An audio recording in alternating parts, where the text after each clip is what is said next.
les anesthésistes, on est très proche à la mort. On le sait. On le sait mieux que les chirurgiens. Parce que l'anesthésiste est la dernière personne qu'un patient voit. Quand il ferme son œil, on endort, on l'opère, il ne sait pas s'il va se réveiller. Je parle pour des opérations très graves. Vous voyez, donc pour une appendicite, je ne dirais pas la même chose. Et donc le patient, il voit sur sa tête le visage de l'anesthésiste.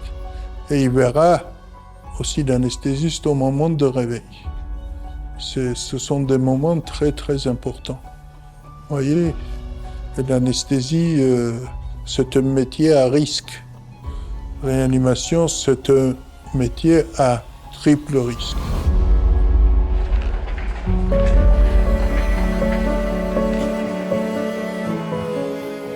Des blessés arrivent, vous savez ce que vous allez faire, vous avez un timing dans votre cerveau, selon votre expérience, et vous commencez à le mettre en œuvre. Mais vous ne savez pas si vous allez réussir ou pas. Il se peut que vous échouiez ou il se peut que vous réussissiez.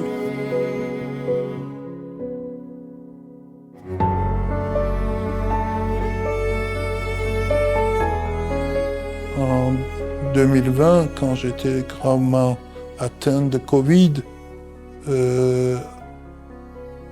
j'ai lu mon compte-rendu après. Donc tout le monde me regardait comme mort, vous voyez, et je m'en suis sorti. Et quand j'ai lu mon compte-rendu, j'ai compris que j'avais 10 raisons pour mourir et je suis pas mort. Vous voyez, donc la mort, c'est quelque chose qu'on ne peut pas imaginer. Et vous dites, par exemple, c'est l'inverse, c'est vrai aussi. Vous dites, ce patient va très bien, il va s'en sortir, et tac, d'un seul coup, pour une raison à peu près connue, il s'en va. Et je suis resté 35 jours dans le coma, vous voyez. 35 jours dans le coma, c'est énorme. Et quand je me suis réveillé, j'étais paralysé.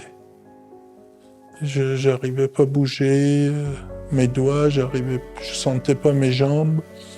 J'avais un trou de trachéostomie, j'arrivais pas à parler, j'ai appris à marcher, à déglutir, parce que j'arrivais pas à boire. On me donnait par des petites cuillères, vous voyez. Donc c'était des moments très difficiles. Et là, je m'en suis sorti grâce à l'amour de mes enfants et de ma femme. Et j'ai dit à mon épouse, tu sais, j'ai envie de m'évader de France, j'ai envie de réaliser mon rêve avant de mourir. Si j'étais mort là, j'aurais jamais réalisé mon rêve. Donc, s'il te plaît, est-ce que tu es d'accord qu'on parte en Arménie et vivre le restant de notre vie là-bas? C'est un signe de Dieu. Je m'en suis sorti, donc, s'il te plaît, partons, réalisons mon rêve. Ma femme était d'accord tout de suite. Elle m'a dit, où tu es, j'y suis. Et on a tout emballé, même encore malade, on est arrivé à Yerevan.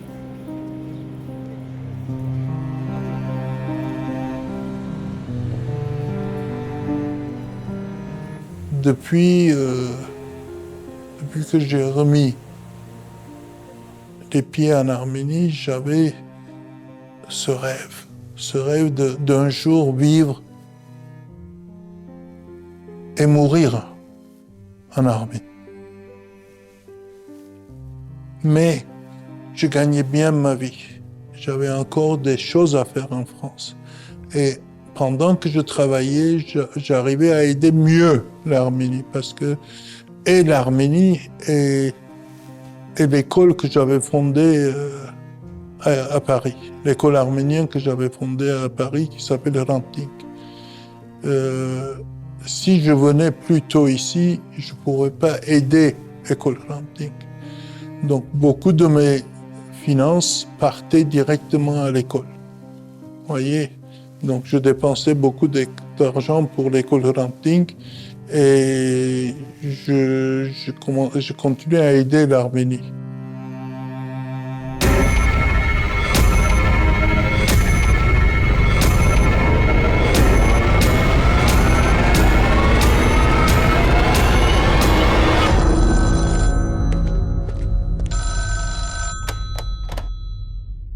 C'est exactement le 10 décembre 1988, je reçois un coup de fil. À l'hôpital avant, il n'y avait pas les téléphones portables, donc ils m'ont trouvé à l'hôpital où je travaillais. Et la personne qui était au bout du fil, il s'est présenté comme étant le représentant de Médecins du Monde. Et il m'a dit, voilà, il y a eu un tremblement de terre en Arménie. Est-ce que vous parlez arménien? J'ai dit oui, je parle arménien. Est-ce que vous êtes anesthésiste réanimateur? Oui, je suis anesthésiste réanimateur. Il me dit, donc on va envoyer une équipe. Si vous êtes d'accord, vous pouvez faire partie de cette équipe. Je dis d'accord, mais je ne suis pas prêt. Il faut me laisser 1 semaine, 2 semaines. Il me dit, vous n'avez pas compris, monsieur, il faut partir maintenant, aujourd'hui. Donc, quelque chose en moi m'a dit, tu sais, il faut que je parte. Je ne sais pas quoi, mais il s'est passé quelque chose dans mon cerveau et j'ai décidé tout de suite, ok, je viens. Et j'ai prévenu ma femme, j'ai dit, prépare mes affaires de ski et je vais partir en Arménie.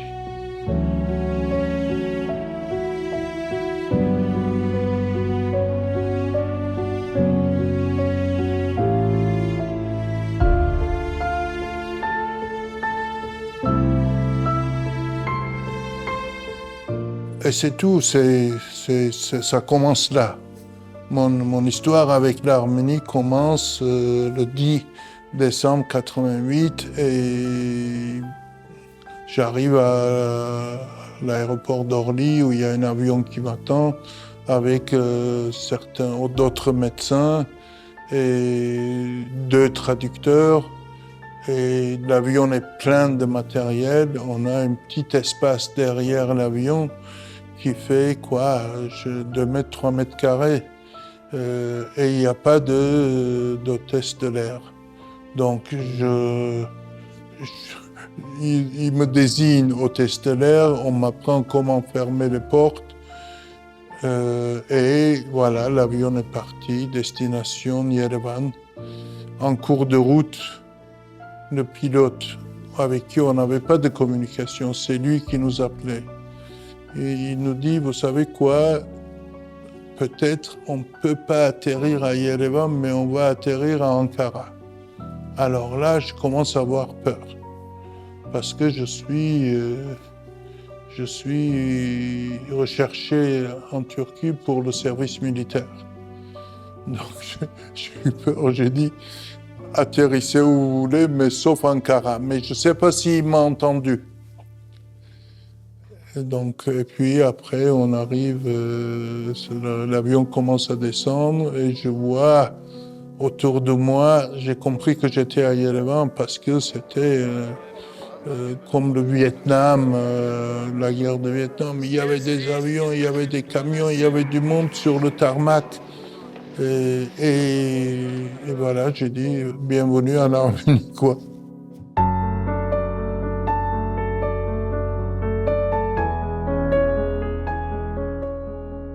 Je me sentais pas vraiment très arménien jusqu'à là. Vous voyez, ma femme était juive, ma première femme. Je faisais pas partie de la communauté arménienne d'Istanbul. En France, je me battais pour avoir mes diplômes, donc jusqu'à 88, je me suis battu pour passer mes diplômes, mes examens, le droit d'exercer en France, apprendre la langue. Donc ce combat m'a éloigné de ma communauté, alors que j'étais très fidèle à mon à mon église. Donc, depuis mon enfance, je servais à l'église. Donc, voilà, donc l'histoire a commencé comme ça, toute première visite, loin de l'Arménie, et d'un seul coup, vous vous trouvez dans le cœur de l'arménité. Et vous tombez amoureux d'un pays que vous ne connaissez pas. C'était sûrement un amour platonique qui était en moi, mais qui est sorti avec cette visite, avec cette catastrophe de tremblement de terre.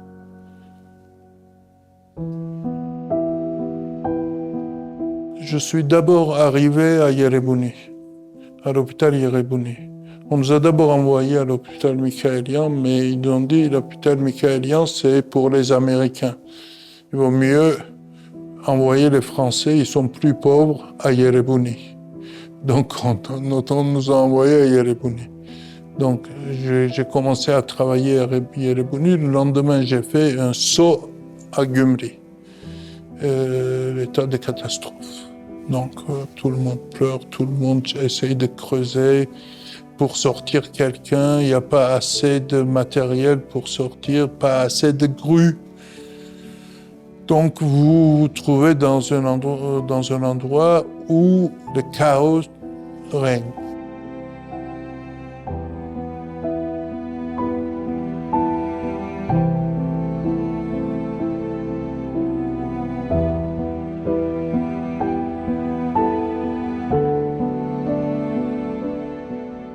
Ces images ne m'ont jamais quitté.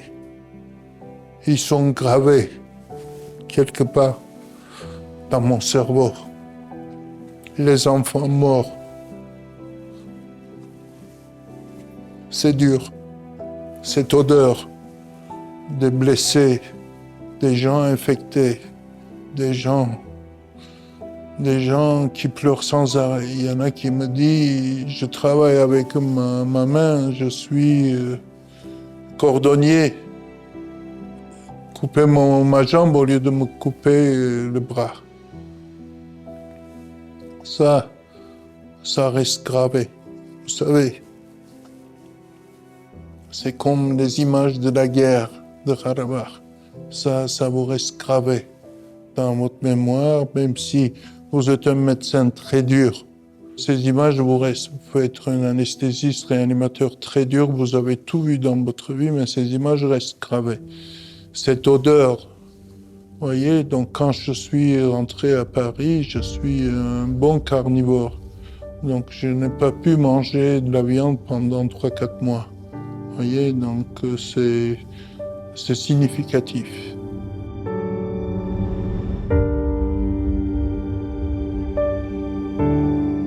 J'ai essayé de faire mon mieux. Je suis resté un jour à Gyumri. Après, je suis revenu à Yerevouni avec l'ambulance qui m'avait amené et j'ai commencé à travailler full-time à Yerevouni, matin, midi, soir, très fatigué, en amputant les jambes, en amputant les bras, en opérant les jambes blessées, parce que l'hôpital du Gyumri était endommagé. Donc on amenait tous les blessés à Yerevan. Donc j'ai travaillé à l'hôpital Yerevouni jusqu'à ce que l'armée russe arrive. Donc j'ai décidé de rentrer, je ne sais pas au bout de combien de jours c'était, huitième jour. Et je suis entré à Paris avec avion stop. Vous voyez, je suis allé sur le tarmac et chaque fois qu'il y a un avion qui venait, j'ai dit vous me prenez, il faut que je rentre à Paris. C'est comme ça que mon premier voyage a déroulé comme ça.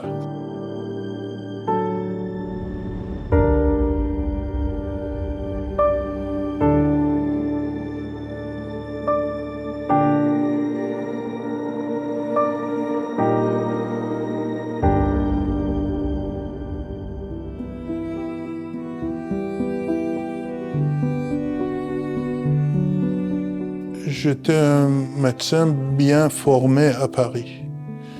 C'est l'école française d'anesthésie-réanimation. Donc je suis de l'hôpital de Necker. Et l'hôpital de Necker vous forme bien. Mais il ne vous forme pas dans votre arménité. L'arménité vient de la famille et de mon école. De mon école arménienne à Istanbul, qui s'appelait Hintlian Orthodox, qui m'a formé sûrement en arménité qui était cachée quelque part. Vous voyez, donc ça fait surface d'un seul coup, et d'un seul coup vous êtes arménien, vous avez envie d'aider vos compatriotes, votre pays, votre Maïr Hayrenik. Ça, c'est un mot que mère patrie, on n'utilise pas beaucoup en français. Mère Hayrenik, il a un sens. Et donc, j'avais envie de tout donner, de montrer ce que je savais aux médecins arméniens. Et ils ont compris tout de suite. Ils savaient qu'ils étaient les meilleurs médecins du monde parce que l'école russe, c'était... Mais quand j'ai commencé à travailler, leur montrer comment on faisait les choses en France, ils ont compris tout de suite. Les Arméniens sont extrêmement intelligents. Ils ont compris que ce qu'ils savaient, peut-être, c'était pas aussi bien. Et ils ont commencé à extraire de moi mes connaissances. Et ça s'est fait une bonne alchimie. J'ai fait tout de suite des amis que j'ai invités par la suite à Paris. Comme ça, ils ont fait un stage chez moi. Ils ont vu que dans le monde, il y avait autre chose que l'anesthésie-réanimation russe ou arménienne. Donc, ils se sont adaptés extrêmement vite. Vous voyez, donc j'ai fait venir beaucoup de médecins anesthésistes qui se sont formés à Paris. Fantastique, aujourd'hui, ils ont des postes en Arménie, ils sont chefs dans les hôpitaux. C'est fantastique. Et qu'est-ce que vous a poussé de revenir en Arménie? L'amour. L'amour. Si vous tombez amoureux d'une femme, qu'est-ce que vous faites? Vous avez envie de la revoir. C'est ce que j'ai fait. Donc, j'ai connu Dr Georges Kepenekian pendant la première mission du tremblement de terre. Il m'a proposé d'être son anesthésiste pour faire des missions en Arménie, éventuellement de transplantation rénale. Parce qu'il y avait beaucoup d'insuffisance rénale lors du tremblement de terre. Donc, j'ai fait partie de Georges Kepenekian, je fais partie de son équipe. On est venu pour faire des transplantations rénales qu'on n'a jamais réussi. Parce qu'il n'y avait pas de loi à l'époque en Arménie pour recevoir des donneurs. Donc, on a fait chou blanc en transplantation rénale, mais on a opéré 7 jours, une 50aine de malades. Et donc, pendant ce voyage, j'ai vu aussi des médecins de Rarabakh qui nous ont dit venez nous voir au Rarabakh. C'était lors du tremblement de terre. Donc ça m'était resté. J'ai dit je vais aller voir au Rarabakh. Et je suis allé en 89 novembre, octobre-novembre, je ne sais pas. J'ai fait la première mission humanitaire d'une équipe de diaspora qui était constituée de Dr Simonian, professeur Andréassian et moi-même, deux chirurgiens et un anesthésiste. Donc on est allé travailler 7 jours au Karabakh. C'est comme ça que l'aventure a commencé, boule de neige. Et en 90, il y a eu des élections de l'UMAF, Union médicale arménienne de France. Avec toutes mes actions, on m'a propulsé comme président de l'Union arménienne de France, section Paris. Je parlais très mal le français encore à l'époque. Et je me suis retrouvé le président des médecins arméniens. Dès lors, j'avais beaucoup d'argent à dépenser parce que SOS Arménie avait de l'argent, Aznavour avait de l'argent, ils ne savaient pas quoi faire. Et on a réussi notre première mission en ouvrant avec le professeur Artyom Kouchkian, le directeur de l'hôpital Yerebuni, un premier service ORL à Yerebuni. Ça fait encore une boule de neige. Tout le monde m'appelait pour faire quelque chose dans le domaine médical. Alors, bien entendu, je bossais sans arrêt.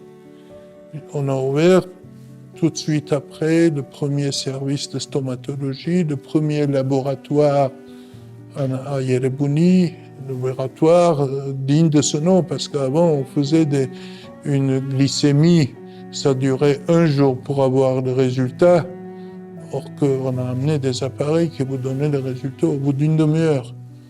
Voyez, donc on a fait beaucoup de choses. On a tout rénové dans le service de gynécologie, donc pour les accouchements. On a amené la péridurale, accouchement sans douleur. On a amené le premier central d'oxygène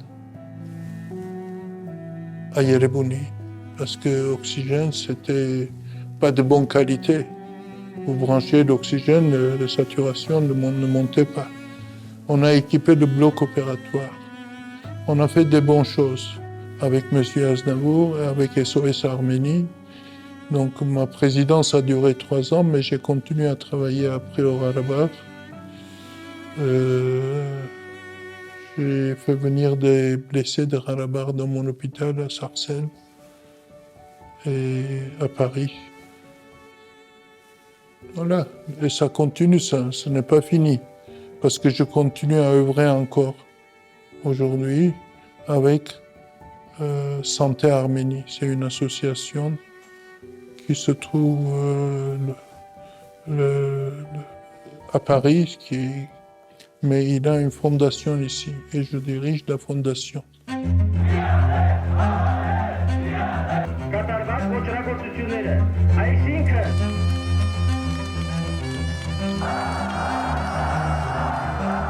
Quand j'étais en Arménie, il y avait le mouvement de Karabakh qui avait commencé. Donc, je ne me cache pas que je suis allé aux réunions, aux meetings de Levon Ter-Petrosyan. Je suis allé à ces meetings. Je n'étais pas insensible, mais j'avais à l'époque peur de me montrer. Mais personne ne me croira que j'étais déjà engagé à l'époque. Vous voyez, donc au début je pensais, mais les sœurs Karabakh défendaient l'Arménie, c'est important de fleurir l'Arménie. Mais j'ai vite compris, une fois que j'ai visité le Karabakh, j'ai compris qu'il ne fallait pas lâcher le Karabakh. Et je me suis engagé très fortement au Karabakh. Ce que j'ai fait à Yerebuni, j'ai fait exactement la même chose au Karabakh.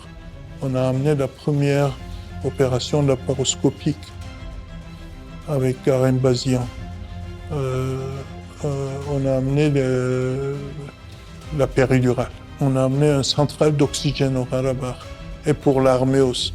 Vous voyez, donc très, très sensible à tout ça. On a ouvert un service de stomatologie, 4 fauteuils dentaires au centre de Karabakh. Vous voyez, donc je n'étais pas insensible, mais je m'étais engagé déjà à l'époque de Levon Ter-Petrosyan sans le connaître. Mais je l'ai connu après.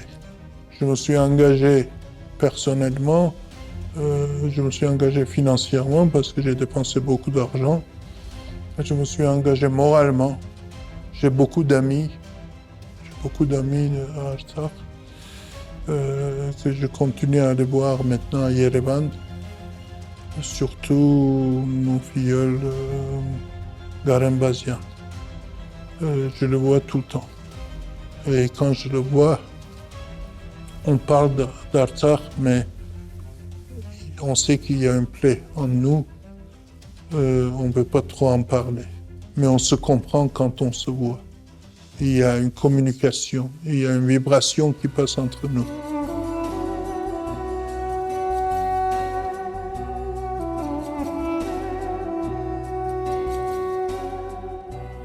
Oui, je suis né à Istanbul d'une famille très arménienne, sûrement. On parlait que l'arménien à la maison. Mon père était médecin. Il avait grandi dans un orphelinat. Mon oncle était médecin. Ma mère était femme au foyer. J'avais ma sœur, je vivais avec ma sœur et ma grand-mère. Je n'ai pas connu mes deux grands-pères. Mais le premier était tué par les Turcs en 1923 parce qu'il était directeur d'une école arménienne à Keskimaden. Donc c'était un intellectuel.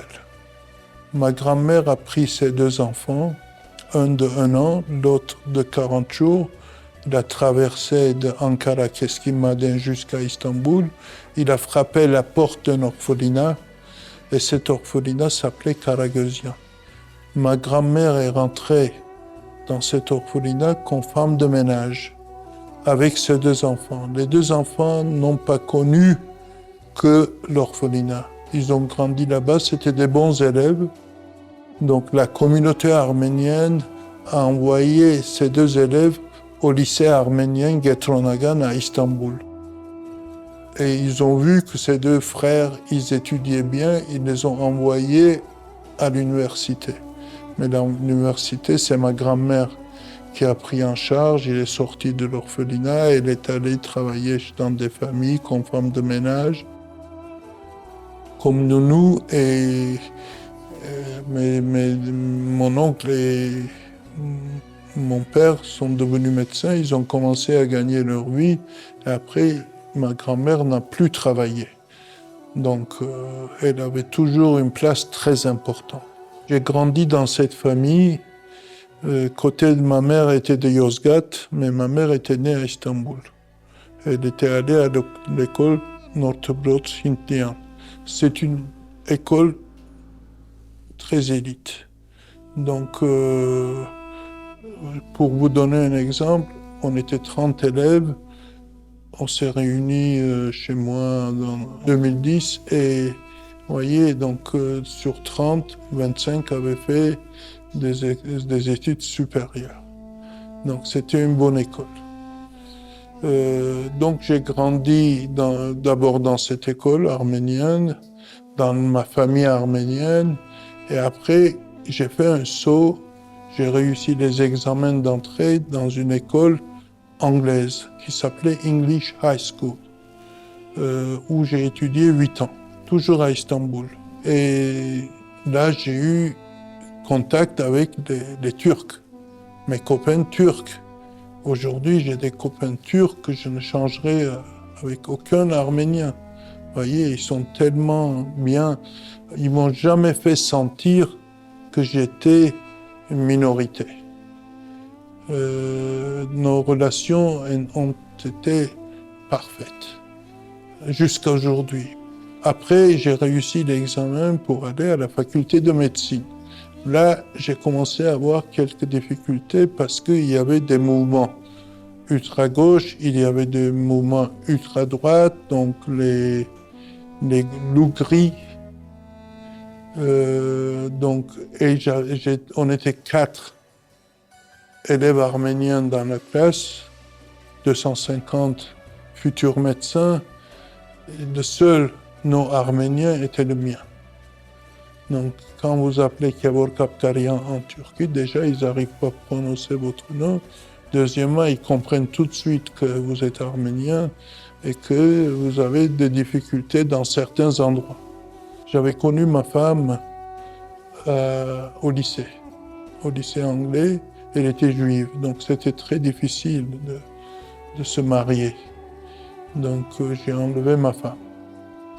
Ça, c'est dans les annales.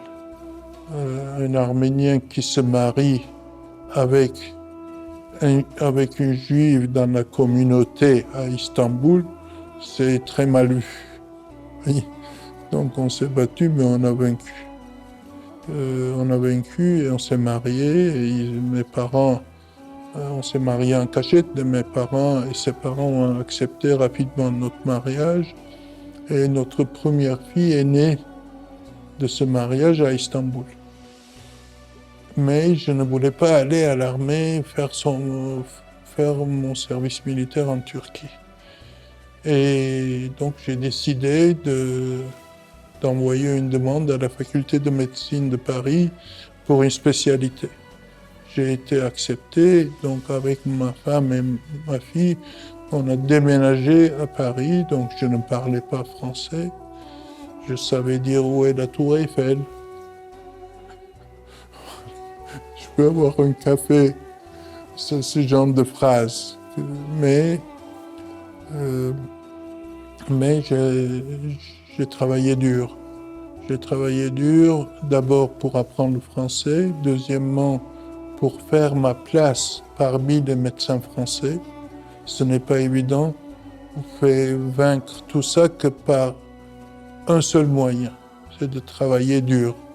Il fallait travailler plus que les Français. C'est ce que j'ai fait. Donc j'ai réussi mes diplômes en 86, donc 6 ans après d'avoir le diplôme d'anesthésie-réanimation et l'autorisation d'exercer en France, qui était un examen hyper dur à l'époque. J'ai réussi et je voyais que je voulais gagner beaucoup d'argent. Donc je me suis installé dans un autre hôpital en privé, dans le banlieue parisien. J'ai gardé un pied à l'hôpital Necker et je travaillais le restant du temps dans cet hôpital. Et voilà, jusqu'à 88, le tremblement de terre. Je m'étais installé en 87 dans cet hôpital et le tremblement de terre a tout chamboulé dans ma vie.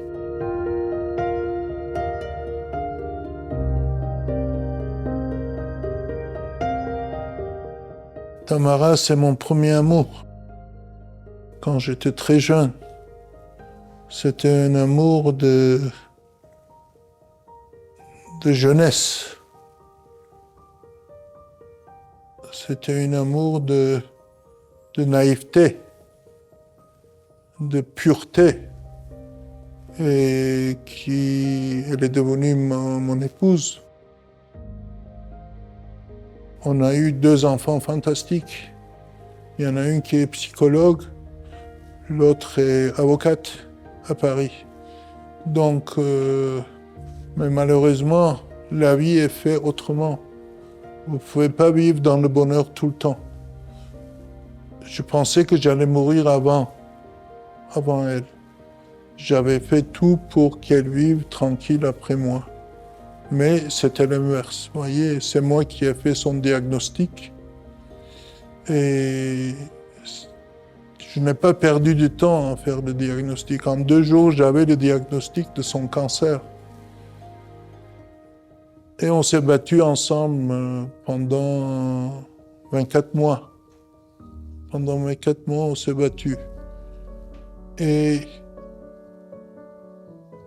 on a passé des moments très difficiles. Mais on a parlé de tout. Vous voyez, donc elle n'avait pas peur de mourir. On a tout préparé ensemble après elle. Qu'est-ce que je devrais faire? Comment faire? Ses obsèques, la cérémonie, parce qu'elle était juive. Même si elle était très dévouée à la cause arménienne, elle passait son temps à l'école Ranting, nettoyer les toilettes, donner de la nourriture aux enfants, les repas des enfants et nettoyer les enfants. Elle recevait sans arrêt des médecins d'Arménie chez nous. Elle était très dévouée, mais elle voulait être enterrée comme juive. Toute la communauté arménienne présente. Et ce jour-là, elle avait demandé de faire des donations à l'école Ranting, mais pas de fleurs. Vous voyez, on a ramassé quelque chose de comme 60 000 €, rien que pendant ses obsèques. Il y a eu. Mais la vie ne s'arrête pas là. Vous voyez, donc j'ai su tourner la page.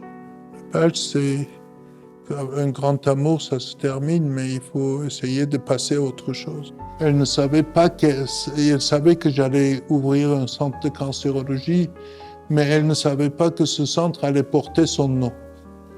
J'avais demandé à monsieur et madame Kouchian l'autorisation d'ouvrir un service de cancérologie à Nairi qui allait porter son nom. J'ai eu les autorisations, ils étaient très gentils avec moi et on a travaillé ensemble et on a créé ce service digne de ce nom européen. Vous voyez?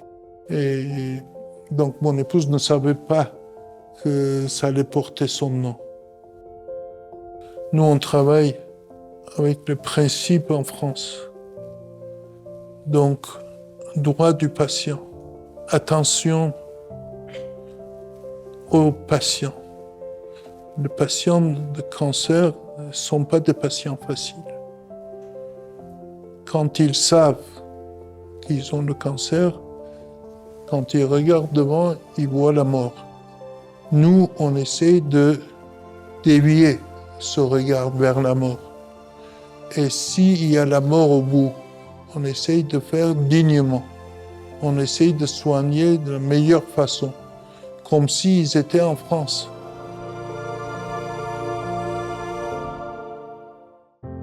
Les médecins pleurent? Les médecins pleurent, oui. Très facilement. Il y a de temps en temps, tu sais pas pourquoi, tu es très attaché à un patient. Pas avec tout le monde. Mais quand tu perds ce patient, tu pleures beaucoup. J'ai pleuré pendant la guerre de 44 jours. Parce que tu t'attaches à un soldat et il s'en sort pas. Et tu pleures. Quand tu vois les blessures qu'il a et il ne dit rien. Dignement. Tu leur dis, tu as mal? Non, j'ai pas mal. Et tu sais qu'il souffre. Mais il dit rien. Là, tu pleures. Tu pleures en cachette. Ça marque des vies. Et ça m'a marqué ma vie. La guerre de 44 jours m'a beaucoup marqué.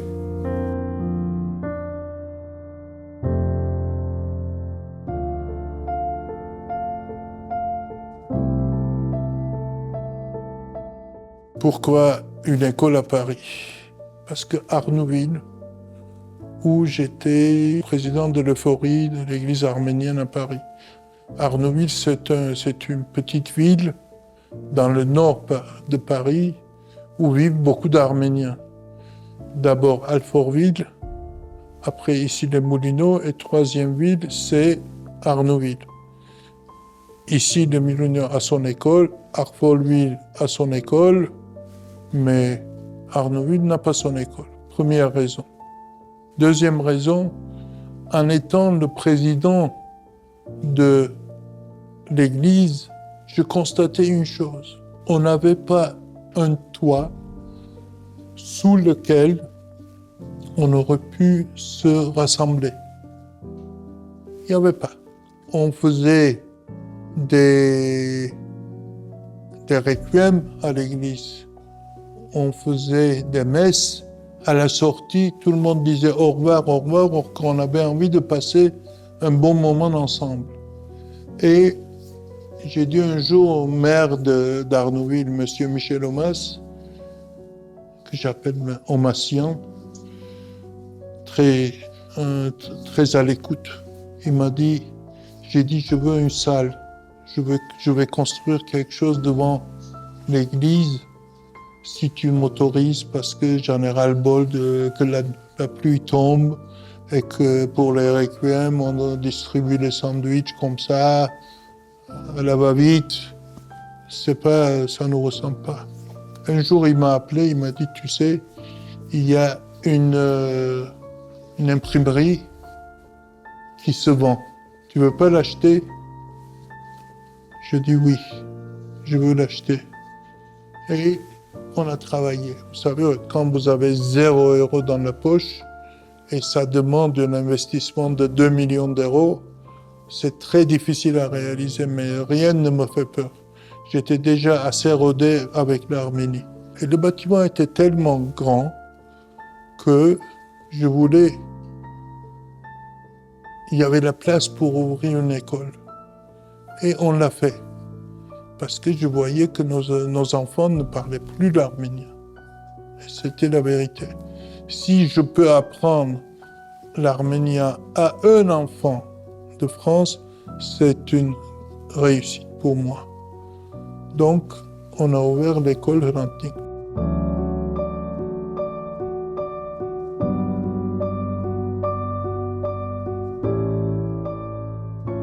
Pourquoi on a appelé Hrant Dink?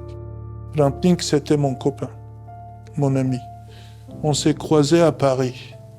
Et quand on a discuté un jour, il m'a dit, tu sais, Kevork, tu es malade.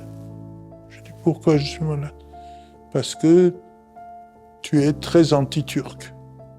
Oui, j'étais devenu très anti-turc quand j'ai su que mon grand-père a été tué et que je ne savais pas. Ma famille me l'avait caché à Istanbul. Donc j'ai dit, ok, oui, je suis très anti-turc. Je refusais d'écouter de la musique turque. Je refusais de parler le turc. Il m'a dit, non, tu dois faire le contraire. Il m'a dit, tu dois aller apprendre aux Turcs leur histoire. Et le seul moyen de le faire, c'est de parler turc avec eux et de leur dire ce qui s'est passé en 1915. Donc c'est Hrant qui m'a réveillé un peu et j'ai mis beaucoup d'eau dans mon vin. J'ai essayé de changer, j'ai essayé de me corriger, il avait raison. J'étais très anti-turc, alors que j'avais de très bons copains turcs, mais j'étais très anti-turc. Il parlait assez facilement, il fascinait les Turcs avec ses histoires. Les Turcs ont changé d'avis grâce à lui. Les Turcs, ils ont commencé à aimer Hrant, mais l'ultra-droite n'a pas supporté ça. Et le jour, il a écrit dans son journal que la fille d'Atatürk était une orpheline arménienne adoptée par Atatürk, ils l'ont condamnée à mort. L'ultra-droite l'a condamnée à mort.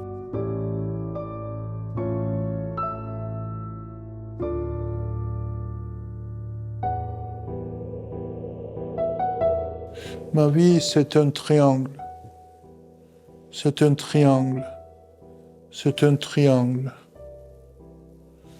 Le triangle est très important dans ma vie. Premier pied, c'est Istanbul. On ne peut pas le renier. J'ai mes attaches. J'ai encore ma sœur qui vit là-bas. J'ai encore le cimetière familial que je visite tous les ans. J'essaye d'aller à chaque fois que je vais. Deuxième pied, c'est la France, qui m'a accueilli aux bras ouverts. On ne peut pas le renier aussi. Je remercie beaucoup les Français. Ils ont considéré que j'étais un de leurs. Ils m'ont accueilli à l'hôpital de Necker. Ils m'ont donné la possibilité de m'exprimer, exprimer mon talent de médecin. Et ça, c'est très important dans ma vie. Et le troisième pied de ce triangle, c'est l'Arménie, où je me sens fantastiquement bien.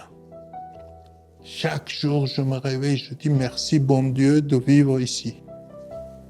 Je prends plaisir à chaque instant. La vie, c'est une pyramide, triangle, comme la tour Eiffel. Vous voyez? Donc, il y a 3 étages. Premier étage, c'est Istanbul. Deuxième étage, Paris. Troisième étage, c'est l'apogée, c'est Kakat. C'est le sommet de ma vie où je pense finir mes jours ici. J'espère vivre encore très longtemps pour vivre avec ma femme Alina, mon fils Minas et Vous voyez, et aussi la pyramide est très importante. Vous voyez, quand à la base de pyramide, vous avez beaucoup d'amis. Plus vous montez dans la vie, vos amis deviennent tout petits. Donc vous avez un petit entourage, et cet entourage, je le trouve maintenant à Yerevan. Et je souhaite une seule chose, que la paix soit durable en Arménie, et que mon fils qui ira faire son service militaire ici, je serai tranquille quand il partira. Je saurai qu'il n'y aura pas de guerre, il y aura la paix, et que je ne ferai pas comme certains Arméniens qui quittent l'Arménie pour accoucher ailleurs, pour fuir l'armée. Je ne ferai pas ça.